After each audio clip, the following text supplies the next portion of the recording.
Welcome to Table Talk here at the Philadelphia Sports Table Podcast Show, the longest running weekly Philly sports podcast show in the world. 12 years strong. We've got a great discussion coming your way this week as it pertains to the Philadelphia Union. That's right. They are on top of the Eastern Conference within Major League Soccer. A team here in the Philadelphia area that doesn't always get their due, but we're talking about them here on this Table Talk interview show. And joining us this week is our very good friend from PhiladelphiaSoccerNow.com, Josh Shuster. Buddy, man, thanks so much for jumping on. Yeah, man. Anytime, Jeff. It's always a pleasure. Always a pleasure. Yeah, it's always fun talking soccer with you. Hey, by the way, we've got the Eagles season right around the corner here. I think maybe we might have to have you on some post-game shows if the guys aren't able to jump on. Yeah, absolutely. I'm right always down to talk sports. Good. I'm glad to hear that. Well, hey, buddy, look, to get into this Major League Soccer season, specifically with regard to the Union, we first have to start off by talking about one particular player, one gentleman named Tai Baribo. I mean, he is now, a lot of people may not know this, but he is now the second pro athlete in Philadelphia to win an All-Star MVP here in 2025. Yes, we had Kyle Schwarber do it just a couple weeks ago at Major League Baseball's All-Star game. And then Tai Baribo last week won MVP of the Major League Soccer All-Star game. It's just been an incredible season for him. It's such a cool storyline as well. So just to get us started talking about this Union team and Baribo too, because he really has been an engine and spark plug for this team. How is Tai Baribo really leaving his mark with this Union team this season, Josh? And what his tenure actually is going to end up meaning for this Union team and even well into the future? Yeah, you know, I think I said it last time I was on that neither of us really had many expectations for Tai Baribo. Right. I mentioned it last time that when they had signed him, I really was questioning what Ernst Tanner was doing. But really, this season has been a good story. But a couple of weeks ago, I had texted you that Tai Baribo and his family were stuck in Israel because of the war, and they were in a bunker. And when Carnell was asked about when Tai Baribo was going to be back, his blunt answer was, "We don't know." Exactly. And so I think in to make this a shorter answer for you to your original question, the time that he was missing is he had to go back over to get his work status renewed and different things for America and different things. The Union struggled. They kind of hit this lull. They were having a problem with goal scoring. But what do you know? He comes back. They're back to winning ways. It really is kind of amazing. I had checked just before we had started recording here. He had been in the Golden Boot leader for MLS for an extended period of time. And I think missing a number of games probably has hurt those chances, as Messi is now the leading scorer. But really, he is having just this career year. And we had kind of seen it towards the end of last season. But I think everybody, myself included, just kind of thought that it was a mirage, that really this wasn't going to last. I even thought that maybe they should sell him based off of his potential, because I did not think that his value was going to be any higher. Well, I was wrong. And he's really the glue. He really is the glue keeping so much of this together. Yeah. He really, really is, especially with some of the players that left this past offseason. He really has kind of stepped into that role. I think one of the other things, and maybe we'll get into it a little bit later, is a lot of people had questioned bringing back Alejandro Bedoya. But I think really in the way the contract is set up, that he kind of has this front office role, but he also has this on the field role. His role on the pitch is critical, because I would actually argue that he is the glue. He is the one constant who has been here for an extended period of time. And when you let the kind of players they let go this previous offseason, they really did need to sign him, Alejandro Bedoya, to a one-year deal, not to move it away from Tai Baribo. But again, he is having a great season. Yep, absolutely. Well, there are two other individuals also having pretty good season for for this Union team. We can't forget that Kai Wagner, as I've always called him Wagner, because I'm an old white guy who mispronounces names, but got it right this time. Kai Wagner and Jacob Glesnes. And is it Jacob Glesnes? Glesnes, yeah. My gosh, I got it right. What the heck is going on here, Josh? I'm getting these names right. My goodness. Anyway, we're also representatives, I should say Union team representatives at the All-Star game as well. Both have been having a really good season. I mean, Wagner wasn't initially selected as an All-Star, amazingly enough, but was added as a replacement later. And Jacob he really has been the anchor for this Union defense. So, wonder if we can talk about these players here, get your thoughts about what these two guys have meant to this team this season and really how they're going to continue their impact here in the coming weeks and months. So let's start with Kai Wagner. I mean, what are your thoughts on where he is right now during this season, really what he means for the team? I'm actually going to rope them both in together because I think what I'm going to feel say free. is true for both. Okay. If you would have told me, Jeff, before the season started, when we kind of did our season preview, that both Wagner and Glesnes were both going to be all-stars after their season last year, I probably would have laughed at you. Yeah. Because really, when we're talking about the fall that the Union had that really led to Jim Curtin's departure, when there's two players that I think needed a new voice, and Carnell being that new voice, I think it's these two individuals that needed it more than anything. I think what had happened was both of these individuals have been in rumblings of being sold for so long, especially Kai Wagner. I mean, he has really been talked about going over to Europe for a while now, especially in the Bundesliga. Maybe not at the first tier, but in the second tier of Bundesliga. The reality is, I think they just got comfortable here. And I think bringing in a new voice that had them, that held them to accountability, I think has changed everything for their seasons. I'm really glad that they did not sell. The Union did not sell either of them because their value had really crashed through the floor. It's not a matter of if the Union are going to sell them. The Union always sell their players. It's just the reality. And this is a conversation we're going to be having about Tai Baribo. I would not be surprised if Wagner, Glesnes, and Baribo are all gone at the end of this offseason because they have either increased their value so high or they have reclaimed their value to what the Union front office will probably view as a fair price point. But really, I think the biggest thing and why they were all-stars this year is because they're consistent. Last year, there was a lot of highs, but there were a lot of really low lows, in particular with Wagner and Glesnes. I think we're going to get into that theme of consistency perhaps a little bit more when we talk about Bradley Carnell in a little bit and what he's really been able to bring in terms of foundational pieces to this team. But before we get to him, again, folks, we are talking to Josh Shuster from PhiladelphiaSoccerNow.com. And if do you want to give people your socials out there? I don't know if you want to or not.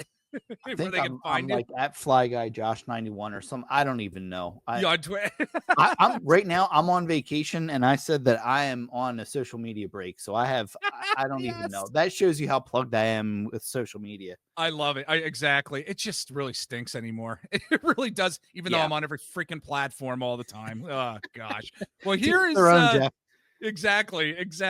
If you're watching on YouTube, we've got our social media sites up where you can follow us and interact with us. We'd love for you to not only leave some comments on various social sites, like our YouTube video here, and make sure that you're following us out there. You're going to get some additional content from us. We're on Instagram, Twitter /X. I'm over on the TikTok at Mr. Jeff Warren. Eric and I are over on Blue Sky as well as Threads, and you can like our Facebook page as well. And again, if you can subscribe to the Philadelphia Sports Table podcast show here on YouTube, that would be fantastic. But moving along with our conversation, and before we get to our first break here, or I should say our only break here, I wanted to talk about the fact that, we're seeing the fact that the union are willing to, perhaps deal some guys, even the middle of the season, because this week they have loaned David Vasquez to San Diego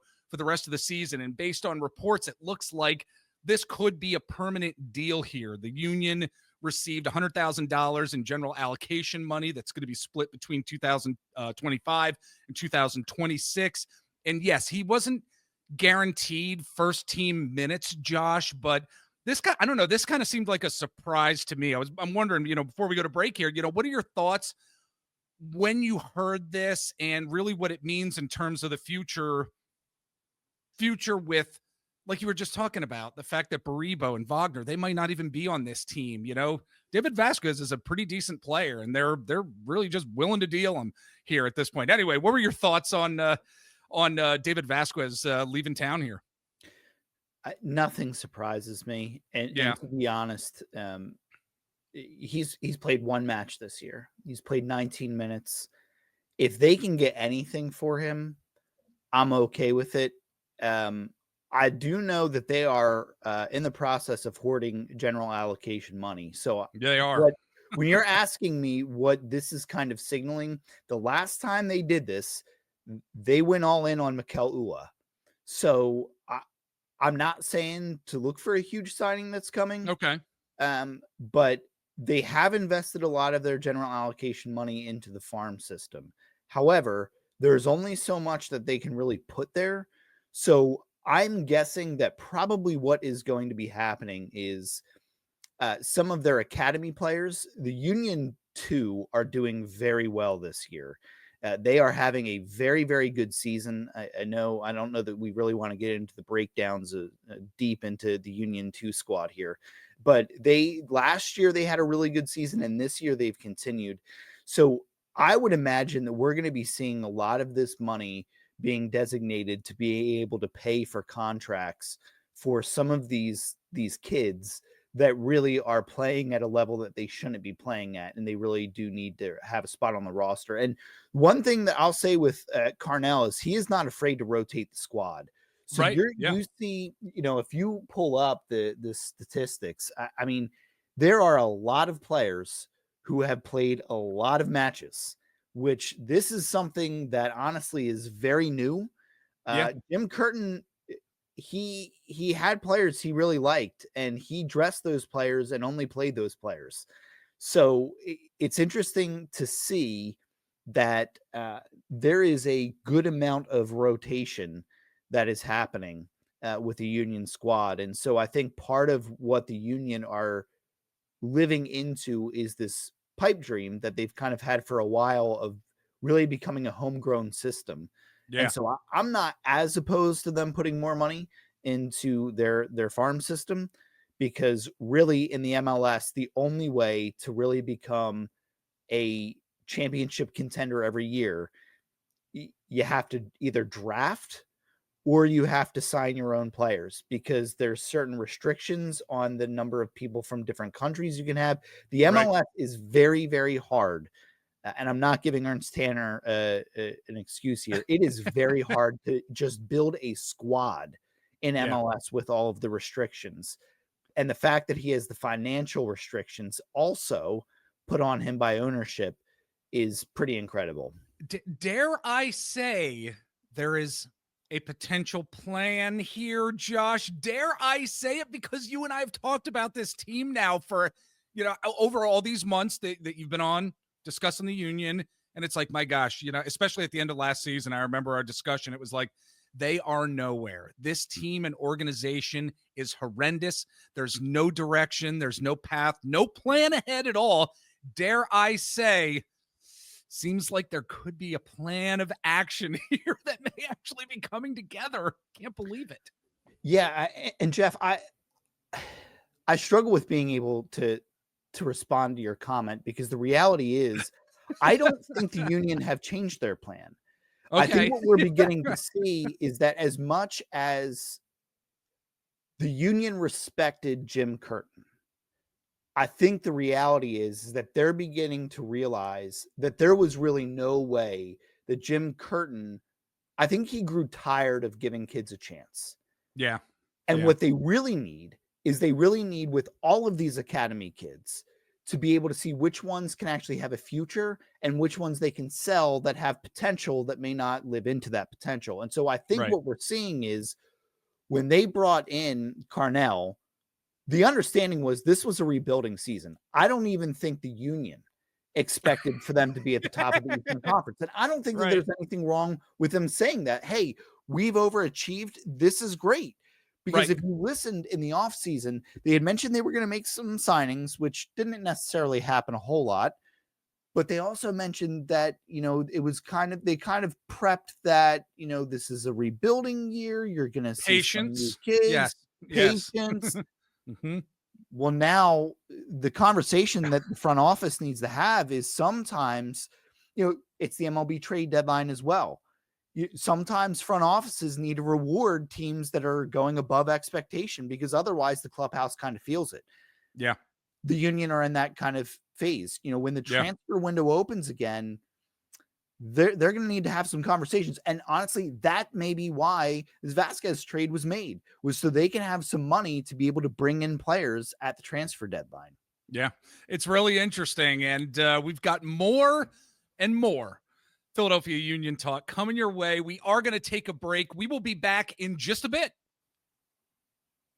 All right, we are back again. We are here with our good friend Josh Shuster from PhiladelphiaSoccerNow.com.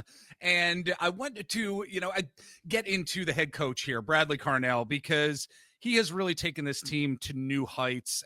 After last season, we were just talking about it right before the break. And I know we talked about this the last time that you were on the show as well, but things seem more solid in terms of who Bradley Carnell is, what he has brought to this team. He really does seem to be the head coach that this team needed, that the talent on this team needed. A new era here in Union soccer appears really to be upon us. And this first half of the season here, I don't think it appeared to necessarily be luck, but Bradley Carnell, again, really creating a foundation for what players are able to do. You talked about his philosophy of rotating players. At this point, Josh, we really do have to say that Bradley Carnell is one of the best head coaches in Major League Soccer at this point, right? Yeah, so I'm hesitant to go in all of Major League Soccer. He Okay. has had some success. He's also had some not great success. Okay. He himself, I think it's the perfect marriage of a team that was struggling with consistency and a coach that was struggling with consistent seasons. Yeah. They've kind of met each other and they've fallen in love, and that's great. Yes. But when you fall in love, there's always the honeymoon phase, right? So Yes. I'm going to say, I don't care where the Union finished this year. If he is not the head coach of the season, if he doesn't win the award, it's criminal. Yeah. I don't Yeah. understand. I mean, the Union weren't even projected to be a top 5 squad in Right. MLS. So as long as they don't fall outside of that, I mean, he has exceeded expectations more so than any other coach. In fact, the MLS this year, I would argue, if you look at beginning of the year projections to what it is now, other than the Union, honestly, it's been pretty much what everybody thought. Yeah. I am genuinely shocked at the job that Carnell has done. I wasn't a huge fan of this hiring, but I'm happy to be wrong. Yeah. I just thought the players didn't need another players coach. And maybe Carnell is more of the Andy Reid model of players coach that we often hear about. Or Nick is described this way with the Eagles, that he will defend his players at the podium to the ends of the earth. But then Right. when you get behind closed doors, he rips India. And maybe that's how Carnell is. I don't know. The Union players don't really talk about it. But he really is, from all appearances, very much a players coach like Jim Curtin. And I don't know if it's just minor tweaks to the system that he did, or he just listened to every single player that came into his office and said, what are you looking for in this upcoming season? And they just feel like the coach is listening to them. I don't know what it is, but whatever it is, it's working. and he has just done a phenomenal job. I'm glad they hired him, and I'm glad that sometimes I'm completely clueless when it comes to soccer because otherwise the Union probably wouldn't be in the shape they are right now. Yeah, dude, how many times do we have to talk about the fact that the players in any sport and the relationship that you have with your coach is going to manifest productive type of results when you get on the field, on the ice, on the court, wherever. I mean, we are consistently seeing it time and time again. I probably sound like a broken record to our listeners out there, but really, I mean, you look at Nick Sirianni, like you mentioned. I can't wait to see what Rick Tockett's going to do for this Flyers team, what type of coach and the relationship he's going to have with some of these guys this coming season. We see it time and time again in sports where that relationship, that bond that a coach has with their players can manifest into pretty amazing type of results. So as we're moving along here, you know, even though this team is riding high on top of the Eastern Conference at this point, there are definitely still improvements that can be made on this team. This is not a 100% perfect Philadelphia Union Major League Soccer team. So just to bluntly ask, what needs to be improved here, Josh, most when looking at this Union team game after game? What are your thoughts? Scoring. Tai Baribo has 15 goals. Jeff, what is the highest number after that in terms of goals scored in 20 plus matches? Ooh, what is it? I don't know. 4? There are is it 4? 2 players with 4. So after that tie for second place, it goes to about 5 players with 2 goals. Okay. You can literally take the top, the scores 2 through 4, and they still aren't even equaling Tai Baribo's production. Oh my gosh. I didn't realize it was that. I was actually going to say like 6 or 7. Gosh. I've been very kind to Mikel Ua. Yeah. To start the season. It is time to sell him. I don't care if you don't get the money back. The man, he has 4 goals in 20 matches played, and he has 4 assists. He's just not producing.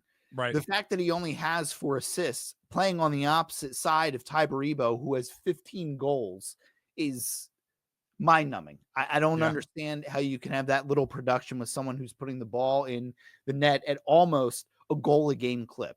Tai Baribo has played 21 matches and he has 15 goals. It's incredible. I don't understand how you're struggling to produce with that. You aren't even getting the attention. They're basically leaving him alone and the man can't score. It is time to admit that the Mikel Ua experiment did not work and it's time to move on. They desperately need scoring. Because people popping in a goal or 2 here or there through 20 matches is not going to cut it anymore. I am really concerned.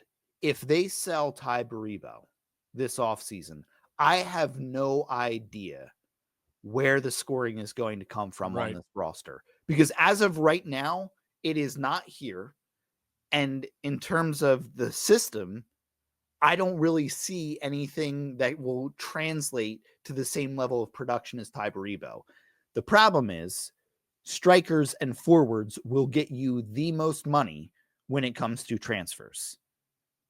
Tai Baribo is still young. We've talked about this. The Union just sell players off. They are the Tampa Bay Rays, the Pittsburgh Pirates of MLS. And if you're expecting them to be big spenders, and part of it is, I just don't think that ownership is creative enough to find ways to bring in additional income to be able to buy players like Miami, right? The whole reason why Messi's in Miami is because they were able to work a deal around Apple TV where he gets part of that income. That's creative. The Union front office has not shown the ability to be creative in any way, shape, or form. So, long answer is what I gave. Short answer, scoring. They need scoring. All right. Well, as we're finishing up the conversation here, I'd like to get your thoughts, Josh, on who I should say, the under the radar player is this season for the Union who might not be getting his due when it comes to the fan base, when it comes to the Major League Soccer world overall. Who's that one under the radar player this season and why? I'm gonna say for right now, I'm gonna give it to Bedoya. Yeah.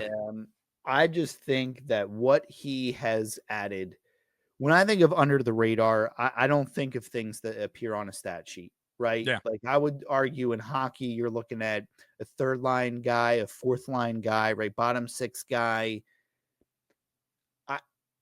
What Bedoya has added in terms of stability with all of the sales that have taken place through all of the years, none more critical than going into this season. 2 years ago, the Union are riding high, and it looked like they were a lock for the number one spot in the Eastern Yeah. Conference last year. Yep. And boy, did that not happen. Now you're kind of looking at, okay, where you thought you were going to be last year, top of the Eastern Conference. And really, I attribute a lot of that to Bedoya. He's really been very okay with having a big time substitute role. You can see him on the bench. He's talking, explaining things to the youngsters.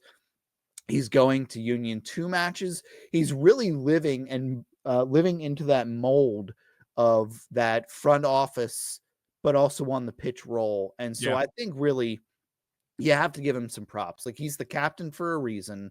He's been balancing it very well, to be honest with you. I mean, Len and I talked about it a few months ago on the show. You and I talked about it before, and it's like, well, do you want the front office responsibilities or do you want to be on the field? And, a lot of us said, it probably wasn't really going to work out well. He has balanced it. I'm glad I'm wrong with that. He has balanced it well.